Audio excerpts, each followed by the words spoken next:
ഇപ്പം നമ്മൾ ഈ ഒരു അളവിൽ 2 കപ്പ് പച്ചരിയാണ് എടുത്തിരിക്കുന്നത്. നമുക്ക് നന്നായിട്ട് വാഷ് ചെയ്തിട്ട് ഒരു 4 hours സോക്ക് ചെയ്യാൻ വയ്ക്കാം.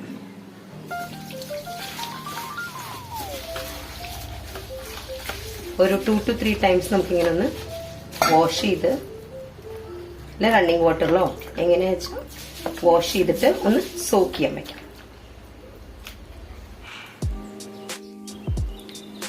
അപ്പോൾ ഞാനിത് 4 മണിക്കൂർ ഇട്ടിട്ട് അരച്ചിട്ട് വന്നിട്ടുണ്ട്. അപ്പോൾ ഇത് കണ്ടോ, ഇങ്ങനെ കുറച്ചൊരു തിക്കായിട്ടുള്ള കൺസിസ്റ്റൻസി ആണിത്. അതായത് വല്ലാണ്ട് തിക്കല്ല, പക്ഷെ ഒരു എന്താ പറയുക, നമ്മളുടെ വീശിയപ്പം എന്ന് പറയുന്നത് നമ്മൾ ഭയങ്കര ലൂസ് കൺസിസ്റ്റൻസി വേണ്ട ഒരു സാധനമാണ്. ഇതിപ്പോൾ ആ ഒരു കൺസിസ്റ്റൻസി അല്ല. പക്ഷേ നമ്മളിതിലേക്ക് തേങ്ങാപ്പാലാണ് ഒഴിക്കാൻ പോകുന്നത്. അപ്പോൾ നമുക്ക് വേണ്ട റിക്വയർഡ് കൺസിസ്റ്റൻസി വരും. അപ്പോൾ നമ്മൾ എപ്പോഴും അരയ്ക്കുമ്പോൾ മാക്സിമം വെള്ളം കുറച്ച് അരയ്ക്കാം. ഞാനിതാ തേങ്ങാപ്പാൽ, നമ്മുടെ അരമുറി തേങ്ങയുടെ പാല്, 1ാം പാല് ഒറ്റ ഇതേ ചെയ്തിട്ടുള്ളൂ, അരമുറി തേങ്ങ കൊണ്ട്. അപ്പോൾ ഇതിപ്പോൾ ഭയങ്കര ലൂസായെന്ന് വിചാരിക്കേണ്ടത്, നമുക്ക് അങ്ങനെയാണ് വേണ്ടത്. പിന്നെ ഇത് ഓവർനൈറ്റ് ഫെർമെൻറ്റ് ചെയ്യും കൂടി കഴിയുമ്പോഴേക്കും കുറച്ചും കൂടി ഒന്ന് തിക്കാവും. അപ്പോൾ അത് പ്രശ്നമുള്ള കാര്യമല്ല. അപ്പം ഇങ്ങനെയാണ് ഇത് കണ്ടോ, ഇത്രയും ലൂസ് കൺസിസ്റ്റൻസിയാണ് നമുക്ക് വേണ്ടത്. എന്നുവെച്ചാൽ അത്രയും നൈസായിട്ടുള്ള ദോശയായിട്ട് പോലെയാണ് നമുക്കിത് ആവശ്യം, വീശ്യം. ഇനി ഇതിൽ കുറച്ച് പഞ്ചസാര, ഇതിപ്പോൾ ഭയങ്കര സ്വീറ്റായിട്ട് വേണമെന്നുള്ളവർ സ്നാക്ക് പോലെയൊക്കെ കഴിക്കുകയാണെങ്കിൽ നല്ലോണം സ്വീറ്റ് ഇടാം. പക്ഷെ നമുക്ക് അത്ര വേണ്ട. ഉപ്പ്,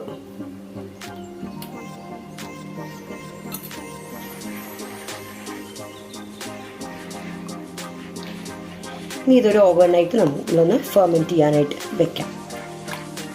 നാളെ രാവിലെ നമ്മൾ ചുടുന്ന സമയത്ത് ഒരു മുട്ടയും കൂടെ എടുത്ത് ഒഴിക്കണം. ഇതിൽ പൊട്ടിച്ചൊഴിക്കുക. നോർമൽ ഇതിൽ റൂം ടെമ്പറേച്ചറിലുള്ള മുട്ട നമുക്ക് പൊട്ടിച്ചൊഴിച്ച് ഇളക്കി അപ്പം തന്നെ ചുടാം. അപ്പോൾ നമ്മൾ മുട്ട ഇട്ടിട്ട് ഇങ്ങനെ ഇത്രയും നേരം വെക്കാൻ പാടില്ല, അപ്പം തന്നെ ചുടണം. നമ്മളിത് ഫെർമെൻറ്റ് ചെയ്തതിന് ശേഷം മാത്രമേ നമ്മൾ മുട്ട ആഡ് ചെയ്യൂ.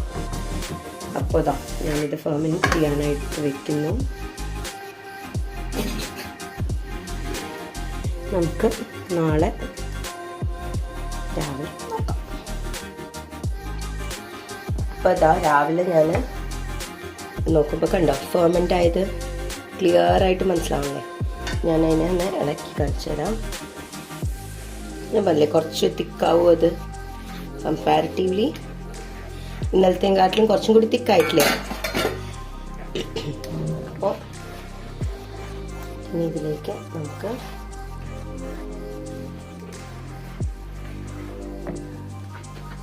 മുട്ട ഒഴിക്കാം.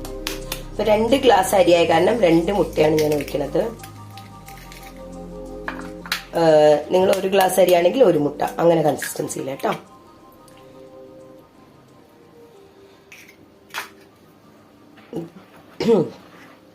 നന്നായിട്ട് ഇളക്കണം, അല്ലെങ്കിൽ ആ മഞ്ഞ ഉടയില്ല.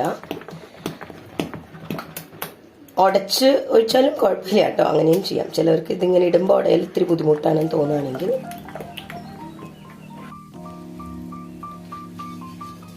ജസ്റ്റ് ഒന്ന് എണ്ണ അങ്ങനെ തൊടിയിച്ചിട്ടുണ്ട്. എങ്ങനത്തെ പാൻ വേണമെങ്കിലും എടുക്കാം കേട്ടോ. വേണമെങ്കിൽ വെള്ളയപ്പക്കല്ലിലും നമുക്ക് ചുടാം. പക്ഷെ ഞാനിങ്ങനെ കുറച്ച് പരന്ന പാത്രങ്ങൾ എടുക്കണമെന്നേ ഉള്ളൂ. വലിയ വിഷപ്പ് കിട്ടാൻ വേണ്ടിയാണ് മാത്രം.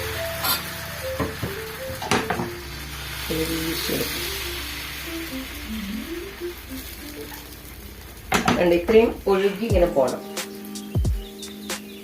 ഗ്യാപ്പുകളിലൊക്കെ ഒന്ന് ഫില്ല് ചെയ്ത് കൊടുത്തിട്ടുണ്ട്. നമുക്ക് അടച്ചു വയ്ക്കാം. നമുക്ക് ആയ നോക്കാം. ഞാനിങ്ങനെ അറ്റത്തിൽ ജസ്റ്റ് കാണിച്ചു, ഈ അറ്റത്ത് നിന്ന് ഇങ്ങനെ കണ്ടോ വന്നു തുടങ്ങി. ഞാനിങ്ങനെ കാണിച്ചു തന്നാണ്. ഓക്കെ, ഇത് മറിച്ചിടേണ്ട ആവശ്യമില്ല. നമ്മൾ അടച്ചു വെച്ച കാരണം ഇങ്ങനെ മറിച്ചിടും. കണ്ടോ എത്ര നൈസായിട്ടാണ്, കണ്ടോ ഇതിങ്ങനെ കമിഴ്ത്തിയിടാം. അതേപോലെ അടുത്ത്